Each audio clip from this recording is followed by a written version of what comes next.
안녕하세요. 방탄렌즈의 지혜입니다. 오늘은 좀 제가 직장인의 삶을 살다가 퇴사한 이유, 그리고 제가 육아 엄마지만 아이 둘을 키우는 엄마지만 제 일을 좀 이렇게 잘 할 수 있는 이유에 대해서 두 가지를 나눔을 해볼까 해요. 그 전에 이제 가장 중요한 내가 다니던 직장을 퇴사할 수 있었던 결정적인 이유를 생각해 보면, 제가 어떻게 보면은 13년, 12년에서 13년 사이인 것 같아요. 제 직장을 과감히 그만두어야겠다고 생각을 했던 거는, 저라는 사람이 살면서 도전을 많이 못 해봤고, 또 실패도 많이 못 해본 삶이라고 생각한 것 같아요.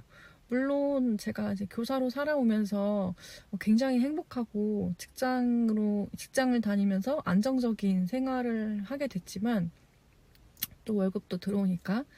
근데 어떤 가치의 기준이 바뀐 것도 있어요.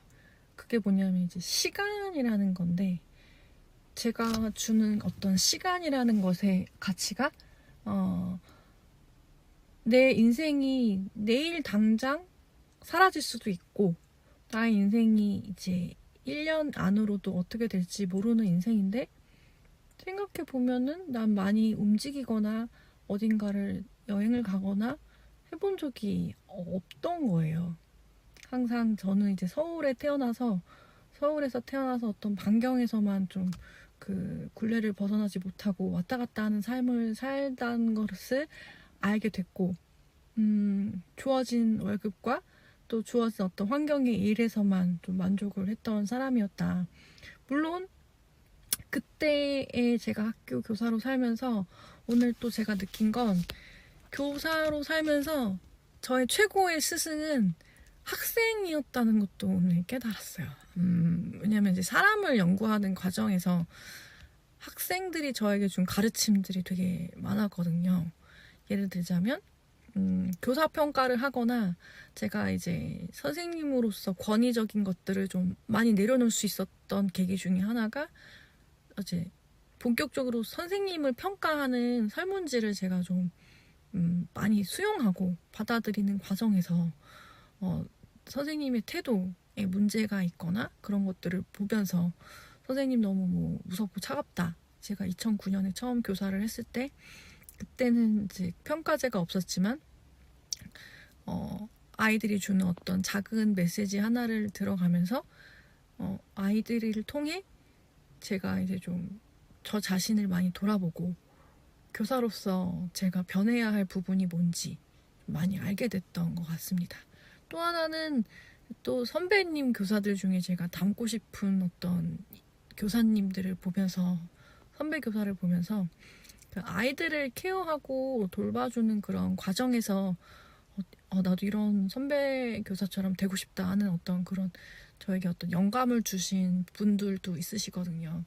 그런 분들 덕분에 제가 좀 많은 배움, 특히 저의 어떤 태도가 굉장히 많이 고쳐지지 않았나. 그래서 저는 제가 가졌던 직장 덕분에 지금 좀 사람의 인품이나 어떤 사람을 돌보는 것이 굉장히 중요하고, 무엇보다 사람과 관계로서 사람의 어떤 정서적 어떤 챙김, 이런 것들이 좀 중요했다. 아무래도 아이들을 케어하는, 아이들을 돌보고 아이들을 가르치는 학교 교사로 살다 보니까, 그렇게 저에게 주어진 일에 대한 어떤 책임과 사명은 저는 그렇게 다가왔었고요. 그러는 와중에 제가 이제 글을 쓰게 되면서 다양한 사람들을 만나고, 글 쓰는 사람들이 비단 학교 교사만 있는 건 아니잖아요.